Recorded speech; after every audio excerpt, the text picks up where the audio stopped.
Another blood-red sunset and yet another moon face, and still another 100 miles to my next resting place. Driving down the road, eyes on the horizon.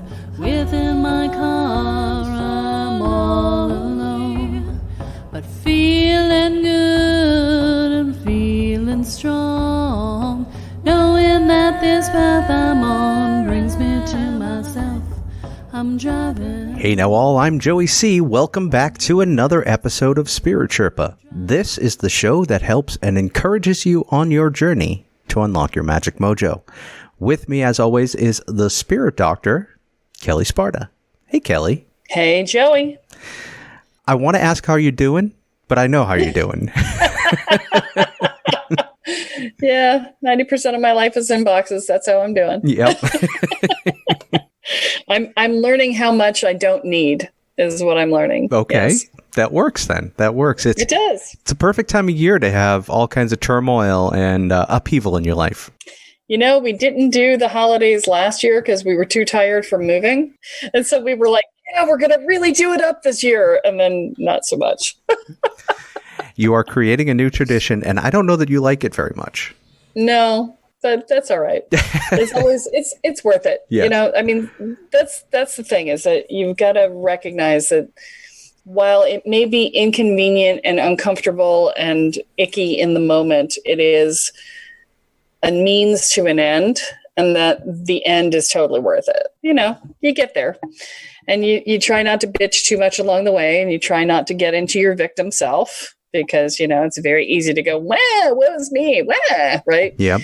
And that doesn't actually help. It actually amplifies the ick, and it actually makes you more upset. It serves no purpose. So just, you know, stay in the state of, yeah, things are a little bumpier than I'd like right now.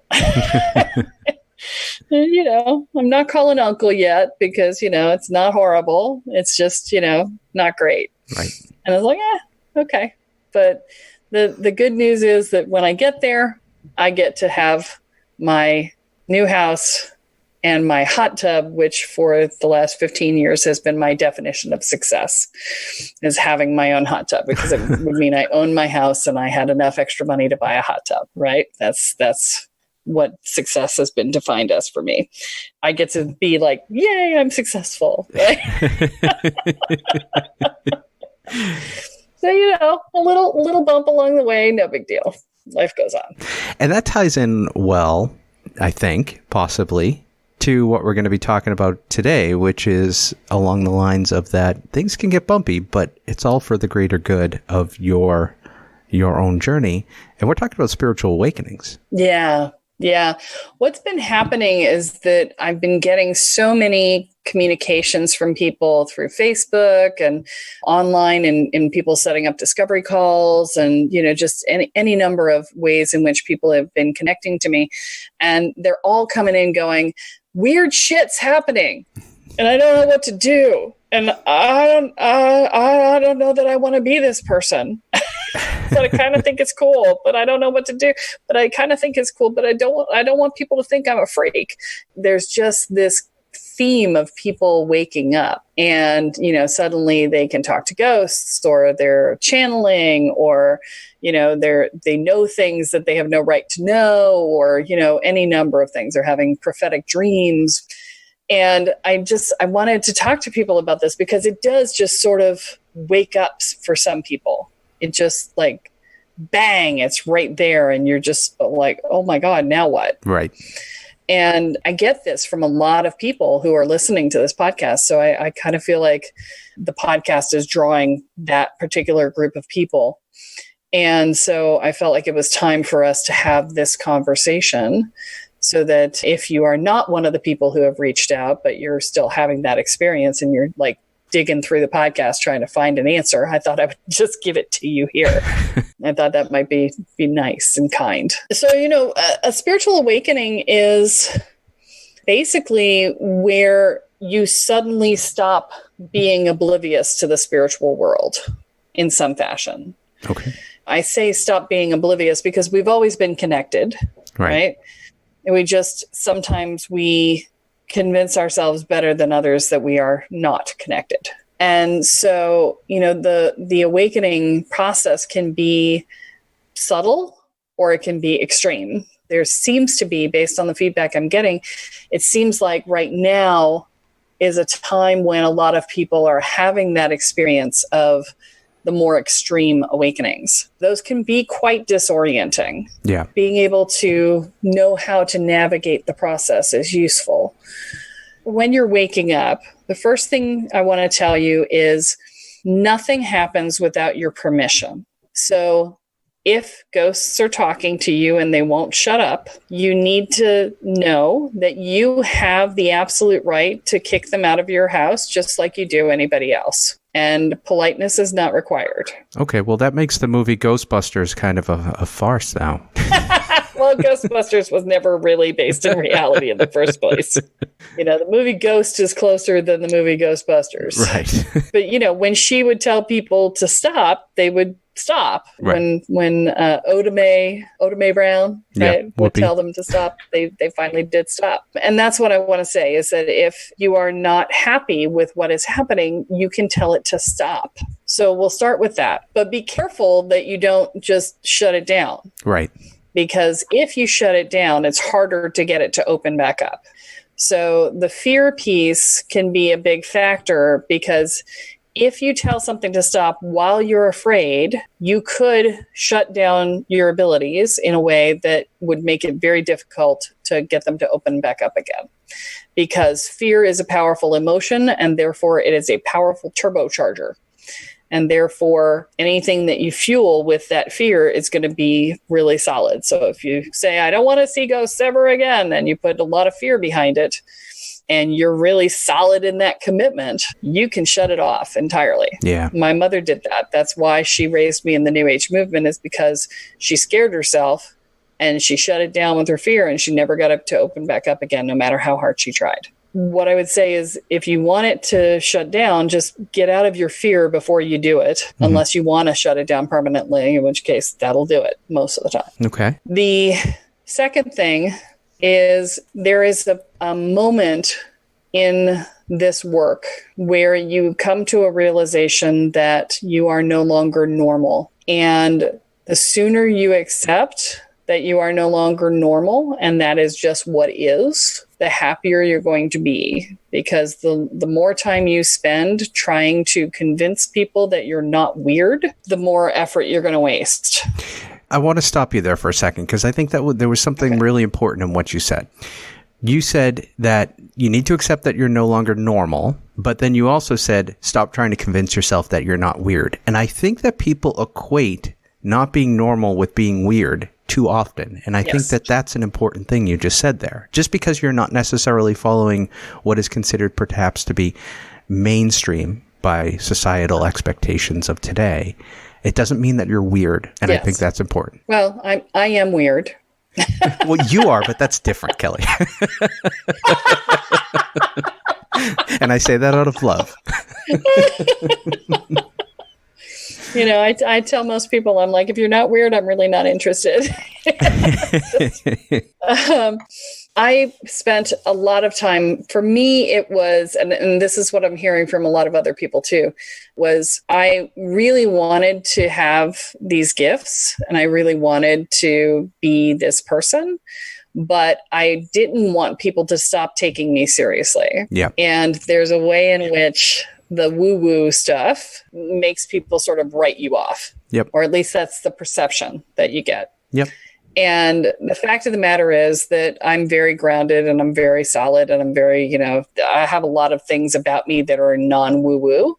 And I didn't want to lose my credibility. And so for a long time, I just sort of hid out in the spiritual closet. And so, the thing that I've learned over the years is that the number of people who suddenly love you and think you're amazing because you're woo-woo far exceeds the number of people who no longer take you seriously.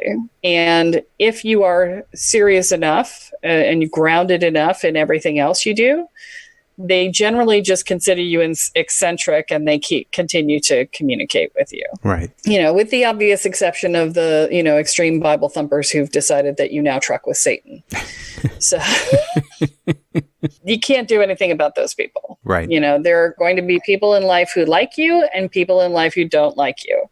The more you show your true self, the more people are going to actually like you and not somebody you're trying to pretend you are. It's the ability to show your authentic self. That is what draws people in. Yeah, I posted something on Facebook a couple weeks ago. I'm often getting the phrase, Kelly's the real deal, which evidently is a catchphrase that I didn't know. But then they're like, they want to be the real deal too. And so they try to be quote unquote spiritual. Yeah. You don't become the real deal by trying to be spiritual. You become the real deal by digging into your own self, getting to really into the muck of it and learning how to love and accept all of who you are. That's what makes you the person that people go, wow, they're the real deal. Because the basic premise is you don't have artifice. You're just who you are. Yeah. And it is what it is, right?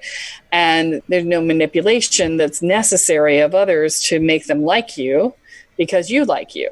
Right. And so if you like you and they don't like you, well, it doesn't really matter. But that's really the challenge there, right? And that's really what a spiritual awakening is going to bring you to, is to that journey. Yeah. The ultimate spiritual journey is into yourself. I know it sounds like, oh, it'd be great to talk to my guides, and oh, look, I want to work with the crystals, and oh, amazing, I want to be this medium that can translate for people, and I want to be of service to others, which is where most people, especially the people who resonate with me, tend to go, is I want to be of service to others. But you can't be of service to anybody until you really know and love and trust yourself. Right. Okay. So while I want to spend a little bit of time talking about the fact that you've never heard the catchphrase "real deal," we're gonna bypass that for now. Okay. For now. Have I been living under a rock? I think you might have. I think you might have a little bit, but we'll spend another episode on that maybe some other time. But I do want to ask you, we've just talked a lot about how a lot of this journey is getting to know yourself. But this journey of getting to know and understand what it is that you're going within on, there's an effect that it has on those who are without, specifically the existing relationships that you might have. Loved ones, family, friends. What happens there when something like this goes on? Well, the answer to that is it depends. If you step onto a distinct path of personal growth, and I want to identify this as different than waking up one day and seeing, visions or whatever. I want to split this into two parts. Okay. Okay. There's the waking up and seeing visions, or, having channeling, or, all this other stuff that we'd talked about. And then there's the choice to explore yourself more fully on a spiritual path, right? Okay. And those are distinct and separate things. The waking up at the visions and stuff like that, if your partner is open to it, then generally it's okay. If your partner is not open to it, then you could have issues around, losing respect and being mocked and things like that, or, them telling you that you're trucking with the devil if they're super religious. And in which case that can be a challenge for the relationship. Yeah. It's very much about whether or not the other person's on board. I remember when I told my dad that I was practicing Wicca, he was like, they burned people up there in Massachusetts for that 300 years ago. And I said, what's your point, Dad? They used to feed you guys to the lions 2,000 years ago. What's your point? And his point was that he didn't want it to be the case, but he wasn't going to tell me that because, he knew better. Right. It did not bring myself and my father closer. And we were not closer as a function of it. My mother, however, was super excited. She loved it. So I think it just depends on the person that you're interacting with, whether it's a friend or a family member or a partner or a child or a parent or whatever. Right. On the spiritual development side, it is more significant because there's the credibility factor piece that we talked about on the woo-woo side, but on the self-evaluation side, when you start on a focused and directed path of personal growth, And I want to just talk about romantic relationships in this for a moment, because that's the most significantly impacted one. Okay. Your partner either has to take the journey with you, or it is very likely you will leave them behind. It can happen that you can take the journey without them coming with you and be okay with it, but most people aren't okay with it. What happens is that most people, especially those of us who are control freaks, yay, we try to drag our partners along with us and go, look, you would be so much better this way. And wouldn't that be fantastic? And they go, no, I don't want to grow. Leave me alone. And then suddenly it becomes this power struggle over who's going to win the growth challenge, right?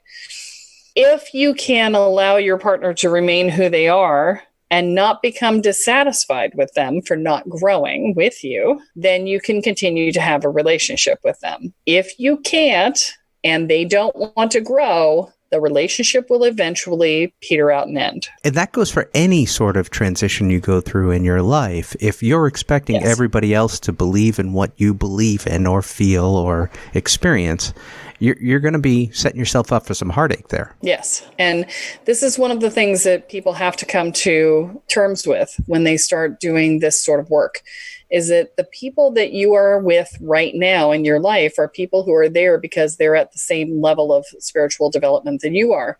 And they're there because they resonate with where you are. As you grow, they will do one of two things. They will either grow with you, or they will try and hold you back.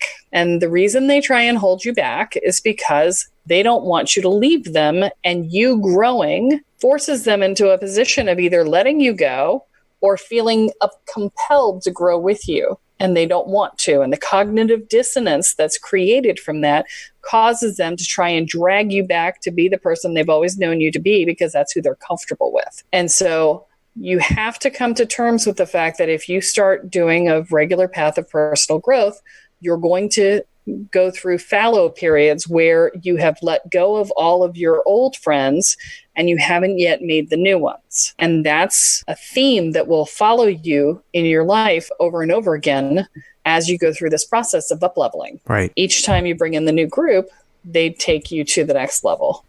There's a lot of crossover here to other aspects that people may be sharing about changes in their lives or changes in their lifestyles that go with personal growth in general, not just spiritual awakening, but anything that you're opening up to your loved ones about that may be different than you shared before. Yeah. There's a lot here that comes to acceptance and understanding that you're looking for. And also you need to give it to them as well. Well, and another piece that happens is that, and this is the hardest one to say because it sets people up for a problem. So I'm going to tell you what the problem is.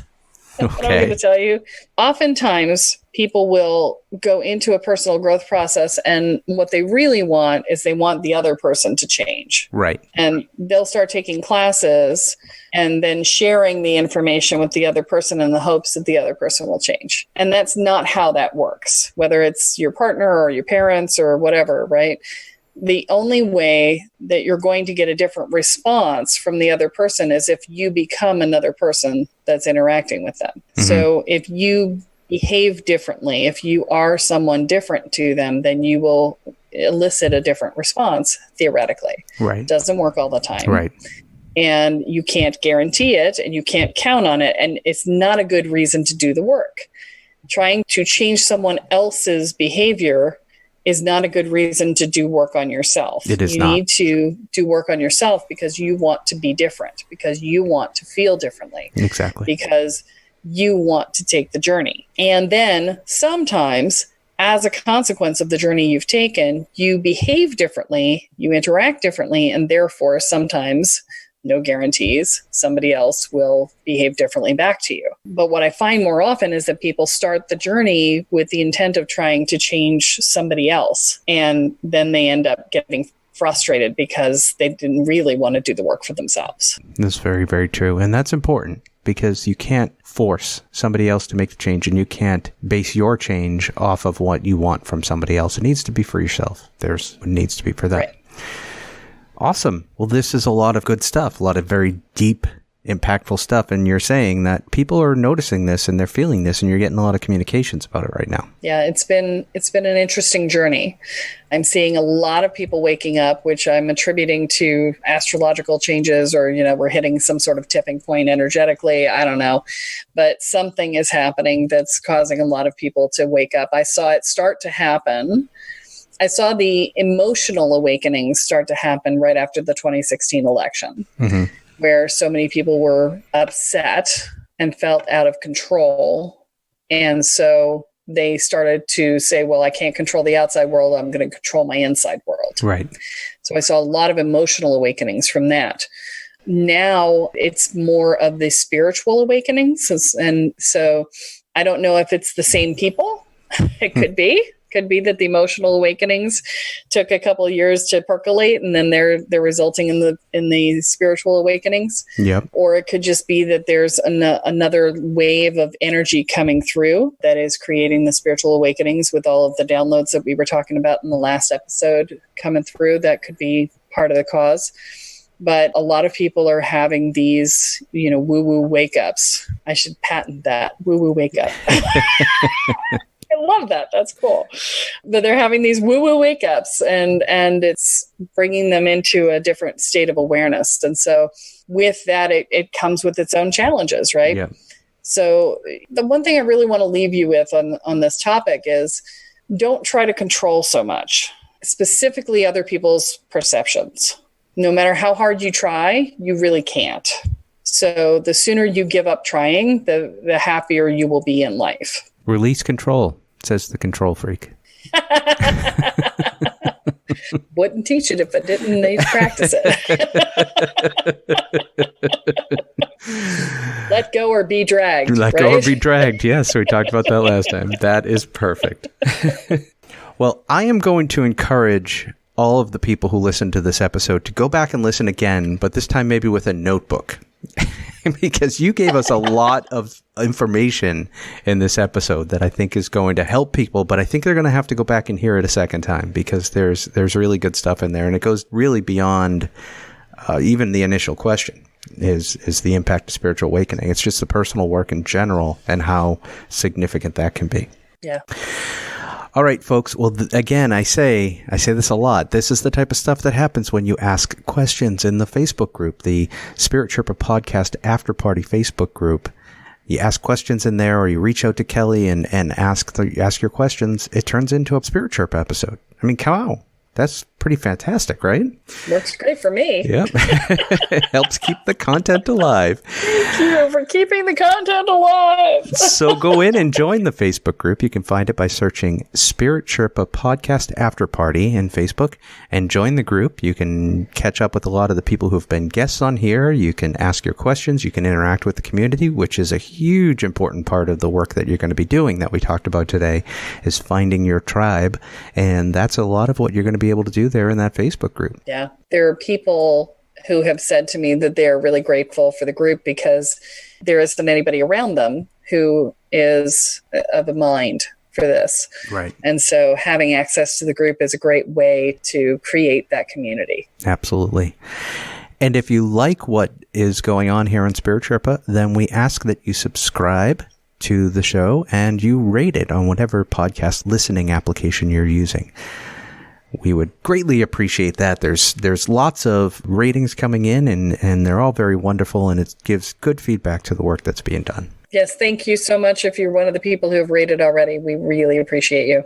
All right. Now, I was going to ask you if you had anything to wrap up with, but you already did, so I'm not going to ask that again, unless you had something new. No. I just anticipated. Yeah, you did. You did. You've learned. 70-some episodes will teach me that. Exactly. All right, folks. Well, that is all that we have for this week, but be sure to join us next time as Kelly adds another chapter into your guide to energy, magic, and the spirit world. I'm Joey C. here with Kelle Sparta, and you have been listening to Spirit Sherpa. So long, everyone. Bye. I travel over 13,000 now. I leave behind a little fear. Spirit Sherpa is the sole property of Kelle Sparta Enterprises and is distributed under Creative Commons BY-NC-ND 4.0 license. For more information about this licensing, please go to creativecommons.org. Any requests for deviations to this licensing should be sent to KELLE@KELLESPARTA.com. That's Kelly@KelleSparta.com. To sign up or to get more information on the programs, offerings, and services referenced in this episode, please go to KelleSparta.com. This episode of Spirit Sherpa has been produced by Honu Voice Productions.